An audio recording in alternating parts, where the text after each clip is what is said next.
Welcome back. next.js.org வெப்சைட்ல ஒரு சூப்பரான டாக்குமெண்டேஷன் இருக்கு. ரொம்ப ஈஸியா ரியாக்டோடைய ரெஸ்பான்சிபிலிட்டி என்ன, அதே மாதிரி வந்து நெக்ஸ்ட்.js உடைய ரெஸ்பான்சிபிலிட்டி என்னங்கிறதெல்லாம் ஈஸியா அண்டர்ஸ்டாண்ட் பண்ணிக்கிற மாதிரியான ஒரு டியூட்டோரியல் சீரிஸ் இது. ஸோ இதை நம்ம வாக் த்ரூ பண்ணணும். ஸோ இங்க பாத்துட்டீங்க அப்படின்னா next.js.org/learn இதை நீங்க டைரக்டா ஆக்சஸ் பண்ணலாம். இதுல முக்கியமா லேர்ன் ரியாக்ட் ஃபவுண்டேஷனை கிளிக் பண்ணுங்க. ஓகே, ஃபர்ஸ்ட் நீங்க ரியாக்ட லேர்ன் பண்ணிக்கிறதுக்கு உங்களுக்கான ப்ரீ ரெக்வஸ்டிக் நாலேஜ் என்ன வேணும் அப்படிங்கறத இங்க கொடுத்துருக்காங்க. Number 1 HTML, number 2 CSS, number 3 JavaScript.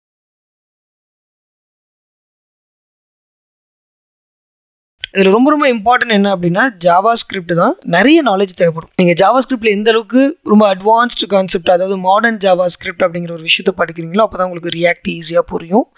React உங்களால என்ன பண்ண முடியும்னா ஈஸியா அண்டர்ஸ்டாண்ட் பண்ணிக்கிட்டு உங்களால ப்ராஜெக்ட்டை பில்ட் பண்ண முடியும். ரைட்டா? சரி, அதே மாதிரி பார்த்துட்டீங்கன்னா நீங்க இந்த டுட்டோரியல் சீரிஸை ஃபாலோ பண்றதுக்கு நோ நாலேஜ் ஆஃப் ரியாக்ட் உங்களுக்கு நாலேஜ் இருக்கணும், அதாவது ரியாக்ட் நாலேஜ் இருக்கணுங்கிறது எந்த அவசியம் இல்லை. ஏன்னா நீங்க ரியாக்ட் தான் லேர்ன் பண்ணிக்க போறீங்க. அடுத்தது ரொம்ப இம்பார்ட்டன்ட் Node.js.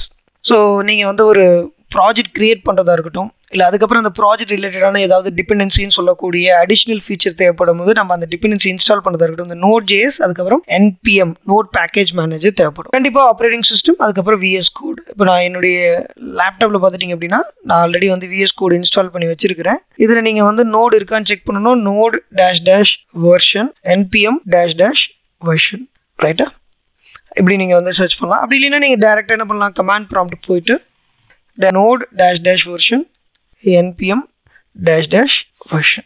ஓகே, ஸோ இந்த மாதிரியே நீங்கள் செக் பண்ணலாம். ஸோ நோட் இருக்கு, அடுத்தது பார்த்துட்டிங்க அப்படின்னா NPM இருக்கு, operating system, VS Code. VS Code பேசிக்கலாக என்ன, விஷுவல் ஸ்டுடியோ கோடுங்கிறது ஒரு எடிட்டர். ரைட்? இது வந்து ஒரு ஓப்பன் சோர்ஸ். இதை நீங்கள் டவுன்லோட் பண்ணணும்னா நீங்கள் ஒன்றும் இல்லை, கூகுளில் போயிட்டு VS Code அப்படின்னு சர்ச் பண்ணீங்கன்னா விஷுவல் ஸ்டுடியோ கோட் இருக்கும். இதை கிளிக் பண்ணீங்க அப்படின்னா டவுன்லோட் ஃபார் விண்டோஸ் கிளிக் பண்ணீங்கன்னா உங்களுக்கு டவுன்லோட் ஆகும். இப்போ பாருங்க என்னுடைய மிஷினில் டவுன்லோட் ஆகிட்டு இருக்கு. ரைட்?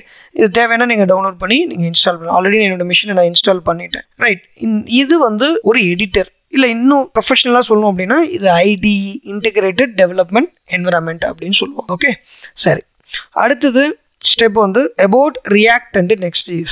ரியாக்ட்னா என்ன, நெக்ஸ்ட்.jsனா என்னங்கிறத நம்ம வந்து தெரிஞ்சுக்க போகிறோம். இங்கே வந்து மாடர்ன் வெப் அப்ளிகேஷன் அப்படிங்கிற ஒரு விஷயம் வந்து இப்போ ரொம்ப ட்ரெண்டிங்காக இருக்கும். நீங்கள் எங்கே போனாலும் வந்து நீங்கள் வந்து மாடர்ன் வெப் அப்ளிகேஷன் இதை பற்றி நீங்கள் தெரிஞ்சுக்கணும்னா இன்னொரு லிங்க் ஒன்று இருக்குது. அது என்ன அப்படின்னு கேட்டிங்கன்னா நீங்கள் MongoDB சும்மா வந்து டெக் ஸ்டாக்னு போடுங்க கூகுளில்.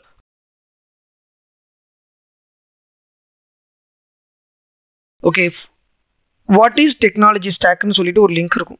MongoDBங்கிறது ஒரு டேட்டாபேஸ் கம்பெனி. அவங்க நிறைய டுட்டோரியல் சீரிஸ் போடுறாங்க, நல்ல ஆர்டிகல்ஸ் போடுறாங்க. அதை உங்களுக்கு எக்ஸ்ப்ளோர் பண்ணுறதுனா இல்லைன்னா டெக் ஸ்டாக்னா என்ன, what is modern tech stock என்ன அப்படிங்கிறது ரொம்ப தெளிவாக கொடுத்துருக்காங்க. அதாவது இந்த மாடர்ன் டெக் ஸ்டாக் வராதுக்கு முன்னாடி ஃப்ரண்ட் எண்ட், அதுக்கப்புறம் programming language, frame works, database, web server, operating system. இப்போ இந்த ஃப்ரண்ட் எண்ட் அப்படின்னு எடுத்துட்டீங்கன்னா இந்த HTML, CSS, JavaScript இவ்வளோதான். இதுக்கு அடுத்ததுன்னு எடுத்துக்கிட்டீங்கன்னா jQueryன்னு ஒன்று இருந்துச்சு. அதுக்கப்புறம் நீங்கள் லேர்ன் பண்ணிக்கிட்ட ப்ரோக்ராமிங் லாங்குவேஜை பேஸ் பண்ணி ஃப்ரேம் ஒர்க்ஸ் வரும். ஃபார் எக்ஸாம்பிள் நீங்கள் ஜாவானா ஜாவா ரிலேட்டடான ஃப்ரேம் ஒர்க்ஸ், பைத்தான்னா பைத்தான் ரிலேட்டடான ஃப்ரேம் ஒர்க்ஸ், அதுக்கப்புறம் டேட்டாபேஸ், இது எல்லாத்தையும் ரன் பண்ணுறதுக்கு ஒரு வெப் சர்வர். இப்படி தான் வந்து டிப்பிக்கல் ஒரு டெக் ஸ்டாக் இருக்கும். இந்த டெக் ஸ்டாக் எல்லாமே இருந்தால் தான் நம்மளால என்ன பண்ண முடியும்னா ஒரு அப்ளிகேஷனை பில்ட் பண்ண முடியும். அது எந்த மாதிரி வேணான அப்ளிகேஷனாக கூட இருக்கலாம். அது வந்து வெப்பாக இருக்கலாம், டெஸ்க்டாப்பாக இருக்கலாம், மொபைலாக இருக்கலாம். பட் டெக் ஸ்டாக்லாம் இது எல்லாமே இருக்கணும். ஸோ இந்த மாடர்ன் டெக் ஸ்டாக்னா என்ன அப்படின்னு கேட்டிங்கன்னா ஃப்ரண்ட் எண்ட் அதுக்கு ஒரு ஃபீச்சர்ஸ், அதுக்கப்புறம் வந்து பார்த்துட்டிங்க அப்படின்னா பேக் எண்ட் அதுக்கான ஃபீச்சர்ஸ், அதுக்கப்புறம் இன்னும் வந்து நிறைய வந்து ஒவ்வொரு லேயருமே பார்த்துட்டிங்கன்னா ரொம்ப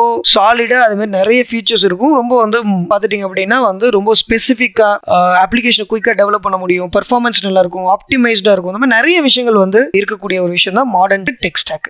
இதில் ரொம்ப பாப்புலராக இருந்த ரெண்டு வந்து மீன் அண்ட் மேர்ன். மீனுங்கிறது வந்து ஆங்குலரை பேஸ் பண்ணியிருக்கும், மேர்னுங்கிறது வந்து ரியாக்டை பேஸ் பண்ணியிருக்கும். வந்து MongoDB, எக்ஸ்பிரஸ், ஆங்குலர், நோடு. அடுத்து பார்த்தீங்கன்னா MongoDB, எக்ஸ்பிரஸ், ரியாக்ட், நோடு. இந்த ஃப்ரண்ட் எண்ட் மட்டும் இங்கே மாறி இருக்கும். இப்போ இங்கே இது வந்து மீன் அப்படிங்கிறப்ப இந்த ஸ்டாக்கும், மேர்ன் அப்படிங்கிறது வந்து பார்த்துட்டிங்க அப்படின்னா ரியாக்ட் அவங்க வந்து ரீப்ளேஸ் பண்ணியிருக்கும் இந்த இடத்துல. ரைட்? இது வந்து மாடர்ன் டெக் ஸ்டாக் அப்படின்னு சொல்லுவாங்க. ஸோ இந்த டெக் ஸ்டாக் வந்து பார்த்துட்டிங்க அப்படின்னா நீங்கள் வந்து பேசிக்காக வந்து இன்னைக்கு ரொம்ப பாப்புலராக இருக்கிறதுக்கு ரீசன் என்ன, அதோடைய பர்ஃபார்மன்ஸ், நிறைய விஷயங்கள். ரைட்? இப்போ நீங்கள் திரும்ப இங்கே நம்மளுடைய டுட்டோரியலுக்கு வரும். இப்போ நீங்கள் பில்ட் பண்ணக்கூடிய இந்த ரியாக்ட் நெக்ஸ்ட்.js எந்த கேட்டகரியில் வந்து நம்ம வந்து கொண்டு வரோம்னா மாடர்ன் வெப் அப்ளிகேஷன். ரைட்டா? இந்த மாடர்ன் வெப் அப்ளிகேஷன் அப்ரோச் ஒரு 10 வருஷத்துக்கு பண்ண மாதிரி இருக்காது, அவ்வளோதான். இன்னும் ரொம்ப சிம்பிளாக சொல்லணும். சரி, ஃபர்ஸ்ட் வந்து நம்ம வந்து ரியாக்டை வந்து ஃபர்ஸ்ட் புரிஞ்சுக்கும். இங்கே நீங்கள் வந்து ஒரு வெப் அப்ளிகேஷன் டெவலப் பண்ண போறீங்க. வெப் அப்ளிகேஷன் என்ன, ஒரு நெட்ஃப்ளிக்ஸ் மாதிரி ஒரு வெப்சைட்டா இருக்கலாம், ஒரு ஸ்ட்ரீமிங் போர்ட்டலா இருக்கலாம், இல்ல ஒரு Amazon.com மாதிரி ஒரு இ-காமர்ஸ், Flipkart மாதிரி ஒரு இ-காமர்ஸ், இல்ல நீங்க வந்து ஒரு ஸ்கூல் அப்ளிகேஷன், இல்ல வந்து ஒரு புக்கிங் போர்ட்டல், இந்த மாதிரி எது வேணாலும் இருக்கலாம். இது வந்து நம்ம வந்து ஒரு வெப் அப்ளிகேஷனா சொல்றோம். ஒரு வெப் அப்ளிகேஷன் அப்படின்னு சொல்லும் போது அதுல என்னென்னலாம் இருக்கணும் அப்படிங்கறத நம்ம இங்க பார்க்க போறோம். அதாவது அது எப்படி என்ன சொல்றாங்கன்னா building block of web application. First வந்து யூசர் இன்டர்ஃபேஸ். இந்த யூசர் இன்டர்ஃபேஸ் ஆல்ரெடி நான் சொல்லிட்டேன். நீங்க வந்து இப்போ நீங்க விஷுவலா பார்க்கக்கூடியது எல்லாத்தையுமே நம்ம வந்து யூசர் இன்டர்ஃபேஸ்னு சொல்லலாம். இப்போ நீங்க பட்டன் பாக்குறீங்களா, இது ஒரு யூசர் இன்டர்ஃபேஸ். இப்போ நீங்க வந்து ஒரு ஃபார்ம்ஸ் பாக்குறீங்க, இப்படி வச்சுக்கோ ஒரு ஃபார்ம்.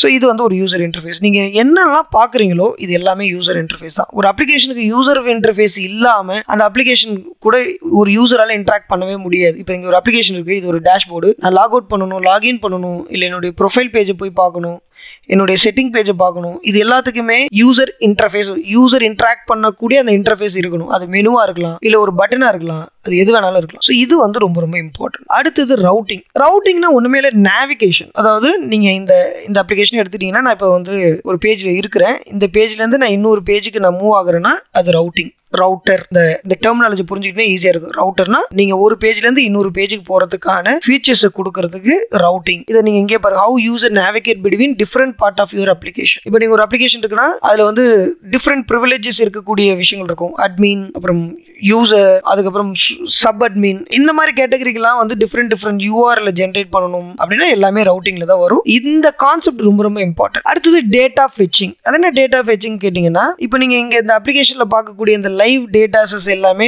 வந்து ஸ்டாட்டிக்கா இருக்காது, டைனமிக்கா இருக்கும். இப்போ நீங்க வந்து டைனமிக்னா என்னன்னு எடுத்துக்கிட்டீங்கன்னா, இப்போ கிரிக்கெட் லைவ் ஸ்கோர் வந்து அப்படியே இருக்காது இல்லையா. அவங்க கிரிக்கெட்டர்ஸ் வந்து பிளே பண்ணிட்டு இருக்கும்போது அவங்க அந்த ஒவ்வொரு பாலுக்கும் எல்லா ஸ்டேட்டஸும் மாறிக்கிட்டே இருக்கும். அந்த பவுலருடைய இண்டிவிஜுவல் பர்ஃபார்மன்ஸ், பேட்டிங் பண்ணக்கூடிய பர்ஃபார்மன்ஸ், ஒரு ஓவரால் டீம் பர்ஃபார்மன்ஸ் எல்லாமே உங்களுக்கு ஒரு லைவா காமிக்கிறாங்க. இது சேஞ்ச் ஆகிட்டே இருக்கிறது தான் வந்து டைனமிக் டேட்டா. அந்த டேட்டா வந்து உங்களுக்கு வந்து ஃப்ரண்ட் எண்ட் வந்து என்ன பண்ணுவோம்னா பேக் எண்ட்ல ஃபெச்சிங் பண்ணி எடுத்துட்டு வரும். இந்த பார்த்தா வந்து டேட்டா ஃபெச்சிங்னு சொல்லுவாங்க. இந்த டேட்டா வந்து வேற ஒரு இடத்துல இருந்து எடுத்துட்டு வரலாம், இல்ல வந்து உங்க அப்ளிகேஷன்ல இருக்கக்கூடிய டேட்டா பேஸ்ல இருந்து எடுத்துட்டு வரலாம். ரைட், இது வந்து டேட்டா ஃபெச்சிங்.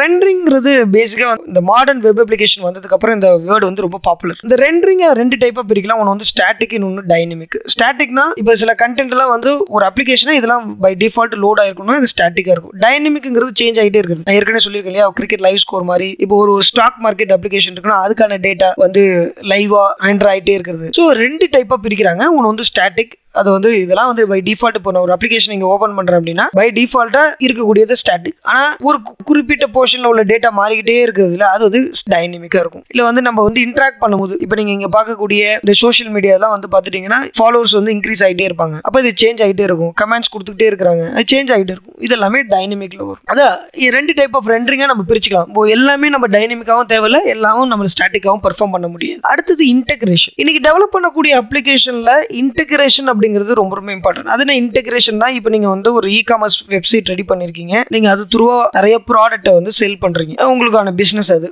இப்போ நீங்க வந்து நிறைய டாய்ஸ் வந்து வெளியில இருந்து வாங்கி நீங்க வந்து அதை சேல் பண்றீங்கன்னா ஒரு இ-காமர்ஸ் வெப்சைட் வச்சிருக்கீங்க, அதுல போய் யாரெல்லாம் ஆர்டர் பண்றாங்களோ அவங்களுக்கு நீங்க வந்து என்ன பண்ண போறீங்க, சர்வீஸ் பண்ண போறீங்க, அதாவது அந்த டெலிவரி கொடுக்க போறீங்க. அந்த ஆர்டர் பண்ணதுக்கு அப்புறம் அந்த யூசர் பேமெண்ட் பண்ண போறாரு அப்படின்னா அந்த பேமெண்ட் கேட்வே, இப்போ நிறைய பேமெண்ட் கேட்வே கம்பெனி இருக்கு நம்மளுக்கு நிறைய. இப்போ ரொம்ப ஃபெமிலியரா இருக்கிறோம். இப்போ ரேசர் பே இந்தியாவில் ரொம்ப பாப்புலரான ஒரு பேமெண்ட் கேட்வே, அதுக்கப்புறம் பேடிஎம், போன் பே, இந்த மாதிரி நிறைய பேமெண்ட் கேட்வே இருக்கு இல்லையா. இதெல்லாம் இன்டெகிரேட் பண்ணணும்னா நம்மளுக்கு வந்து அந்த இன்டெகிரேஷன் ஃபீச்சர்ஸ் ரொம்ப ரொம்ப இம்பார்ட்டன்ட். இதெல்லாம் பண்ணாம உங்களுடைய அப்ளிகேஷன் ஃபுல் ஃபிளெஜ்டா ஒர்க் ஆகாது. நீங்க வந்து எல்லாம் பண்ணிட்டீங்க, பேமெண்ட் பண்றதுக்கு ஆன ஆப்ஷன்ஸ் கொடுக்காம விட்டுட்டீங்க அப்படின்னா என்ன ஆகும், உங்களுக்கான பிசினஸ் வந்து இம்பாக்ட் ஆகும். அவங்க வந்து உங்களை கான்டாக்ட் பண்ணி உங்க பேங்க் அக்கௌண்ட்ல தான் போடணும்னா அந்த பெரிய ப்ராசஸ். நீங்க வந்து நிறைய விஷயத்தை இன்டெகிரேட் பண்றதுக்கு இந்த இன்டெகிரேஷன் ஃபீச்சர்ஸ் வந்து ரொம்ப ரொம்ப இது மாடர்ன் வெப் அப்ளிகேஷன்ல ரொம்ப ஈஸியா பண்ண முடியும். அடுத்தது இன்ஃப்ராஸ்ட்ரக்சர் தான் என்ன அப்படிங்கிறது, அதாவது நீங்க ஒரு அப்ளிகேஷனை டெவலப் பண்ணி உங்களுடைய லோக்கல் மிஷின்ல வச்சிருந்தீங்கன்னா அதை வந்து எல்லாராலையும் வந்து வியூ பண்ண முடியாது, அதை வந்து அக்சஸ் பண்ண முடியாது. அப்ப அதுக்கு ஒரு சர்வர் தேவைப்படும். இன்னைக்கு சர்வர் அப்படிங்கிறப்போ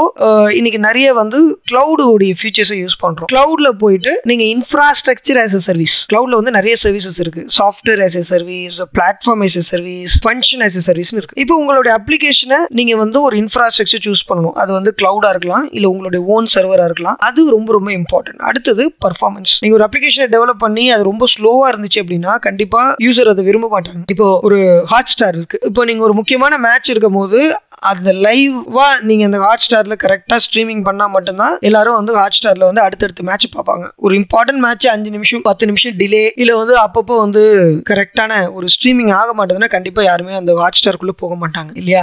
ஸோ பர்ஃபார்மன்ஸ் ரொம்ப ரொம்ப இம்பார்ட்டன்ட். இந்த பர்ஃபார்மன்ஸ் அப்படிங்கிறது வந்து ஆப்டிமைஸ் மட்டும் பண்ண பத்தாது, ஸ்கேலபிலிட்டி. இது என்ன ஸ்கேலபிலிட்டி? அகைன் அதே ஹாட் ஸ்டார் ஒரு மேட்ச் வந்து இந்தியா பாகிஸ்தான் நடக்குதுன்னு வச்சுக்கோங்க, இன்னொரு மேட்ச் இந்தியாவும் ஜிம்பாப்வே இல்ல வேற ஏதோ ஒரு குட்டி நாடு கூடனா அந்த மேட்ச் நிறைய பேர் பார்க்க மாட்டாங்க. கண்டிப்பா இந்தியா ஜெயிச்சிரும் இல்ல வந்து ரொம்ப கம்மியான ஒரு கிரௌட் தான் இருக்கும். அதே வந்து இந்தியா பாகிஸ்தான் மேட்ச்னா நிறைய பேர் பார்ப்பாங்க. டிராபிக் இல்லையா? அந்த மாதிரி டிராபிக் வரும்போது ஆட்டோமேட்டிக்காவே உங்களுடைய அந்த சர்வர் வந்து ஸ்கேல் ஆகும். ஸ்கேலபிலிட்டி ரொம்ப ரொம்ப இம்பார்ட்டன்ட். அப்ளிகேஷன் வந்து க்ரோ ஆகும்போது ஸ்கேலபிலிட்டி ரொம்ப ரொம்ப இம்பார்ட்டன்ட். அது வந்து டீமா இருக்கலாம், டேட்டாவா இருக்கலாம், டிராபிக்கை மேனேஜ் பண்றதா இருக்கலாம். ஒரு காமனா ஸ்கேலபிலிட்டி ஒரு அப்ளிகேஷனுக்கு ரொம்ப ரொம்ப இம்பார்ட்டன்ட். அடுத்தது டெவலப்பர் எக்ஸ்பீரியன்ஸ். இந்த டெவலப்பர் எக்ஸ்பீரியன்ஸ் அப்படிங்கிறது என்ன அப்படின்னு கேட்டீங்கன்னா, ஒரு டெவலப்பர் ஒரு டெக்னாலஜி எடுத்து நான் ஏற்கனவே சொன்ன மாதிரி டெக் ஸ்டாக்ங்கிறது கன்சால்டேட்டடா இருக்கக்கூடிய ஃப்ரண்ட் எண்ட் பேக் எண்ட், அந்த பேக் எண்ட்ல இருக்கக்கூடிய multiple layers, framework, database, servers, இது எல்லாமே அந்த வெப் டெவலப்பருக்கு இல்ல அந்த டெவலப்பர் அந்த ஃபுல் ஸ்டாக் டெவலப்பருக்கு ஒரு நல்ல எக்ஸ்பீரியன்ஸ் கொடுக்கணும். ரொம்ப காம்ப்ளெக்ஸா இருக்கிறது இல்ல வந்து கரெக்டான டாக்குமெண்டேஷன் இல்லாம போறது இல்ல வந்து அந்த ஒரு விஷயத்த சின்ன விஷயத்துக்கு ரொம்ப